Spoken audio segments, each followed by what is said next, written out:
Wajah cantik dengan penampilan menarik tidak menjamin seseorang akan memiliki hati yang bersih.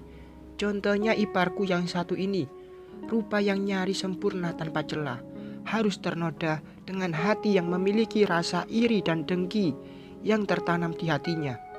Ku tundukkan pandangan saat Mbak Saida berjalan semakin dekat pada kami. Dengan senyum manis yang menghiasi bibir, ia duduk di sofa yang berada di depanku. Ingin aku menyapa, tapi rasanya sungkan. Apalagi setelah mendengar perkataan Mbak Cindy tadi, aku semakin ragu untuk bersua dengannya. Ra, kamu itu jangan di rumah terus. Sekali-kali main dong ke rumah aku. Atau kita bisa jalan-jalan dan shopping bareng gitu. Pasti seru, ujar Mbak Cindy memecah keheningan di antara kita. Nanti Mbak, sekarang kan sedang ada ibu, gak enak kalau mau pergi-pergi, ucapku seraya melirik sekilas pada Mbak Saida.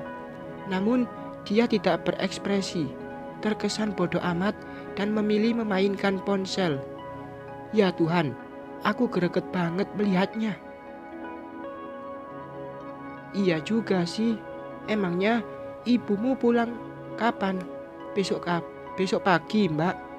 Ih, bentar banget. Kenapa gak tinggal aja di sini? Katanya kan di kampung juga tinggal sendiri, ucap Mbak Cindy lagi. Ibu mana mau tinggal di rumah orang. Pasti lebih memilih tinggal sendiri daripada rame-rame, tapi tidak nyaman. Iya sih, bener. Kalau tinggal di sini bahaya. Nanti yang kepanasan bisa langsung kebakaran. Dengan ujung mata, aku melihat Mbak Ida melirik sekilas pada Mbak Cindy, lalu menunduk kembali. Seperti yang tidak suka, Mbak Ida langsung berdiri dan pergi ke arah dapur. Tuh, lihat sendiri kan, kepanasan tuh dia. Aku hanya tersenyum simpul. Tidak enak juga, harus membuat Mbak Ida jadi tidak nyaman. Tante, dipanggil Om Raffi. Aku menoleh ke arah tangga. Shakira, anak dari Mbak Saida, turun dari lantai 2 seraya berucap, "Kamu dari kamar Raffi? Citra mana?" tanya Mbak Cindy. "Nggak tahu, aku gak lihat Dek Citra." "Ih, tadi kan tante nyuruh kamu jagain. Kok bisa gak tahu?" Shakila hanya mengedikkan bahu seraya menjatuhkan bobot tubuhnya di sofa. Ia duduk selonjoran seraya memainkan gawainya. Sedangkan Mbak Cindy, ia mencari keberadaan putrinya yang masih berusia 4 tahun.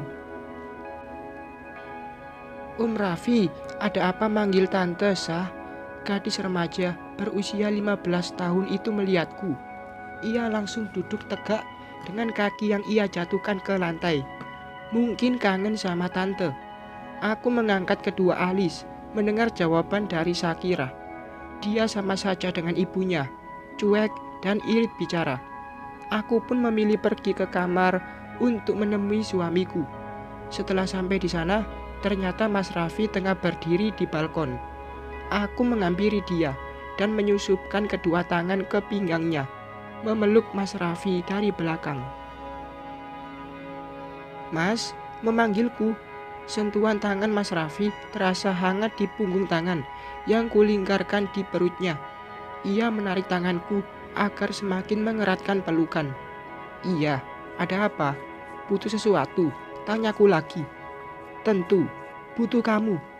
Aku menempelkan pipiku di punggungnya, memejamkan mata, menikmati kenyamanan yang nyata. Mas Raffi membalikkan badan, membalas pelukanku dengan begitu mesra. Semilir angin terasa sejuk seiring dengan turunnya rintih hujan yang turun. Setelah beberapa saat saling diam, aku dan Mas Raffi masuk karena hujan yang turun mulai deras. Memilih duduk di atas ranjang seraya saling bercerita. Aku menceritakan keseharianku, berbelanja, dan Mas Raffi menceritakan tentang kesehariannya di tempat kerja. Meskipun tidak paham, setidaknya aku bisa jadi pendengar setia, dan dia pun melakukan hal yang sama. Sebentar, sepertinya aku melupakan sesuatu. Mas Raffi mengangkat kepalaku yang tengah bersandar di pundaknya. Apa mas? Sebentar, akan aku ambilkan. Mas Raffi turun dari ranjang. Ia berjalan ke rak TV dan mengambil sesuatu dari sana. Kemudian ia kembali dengan paper bag di tangannya. Untukmu. Apa ini mas? Buka saja, ujarnya. Seraya kembali duduk. Aku menegakkan tubuh, duduk bersila dengan tangan mengambil isi dari paper bag yang dia berikan. HP? Mas Raffi mengangguk. Tapi ponselku masih bagus mas. Tapi kameranya jelek kan? Burem kan? Kok tahu? Tanyaku dengan mata meliriknya. Tahulah, udah.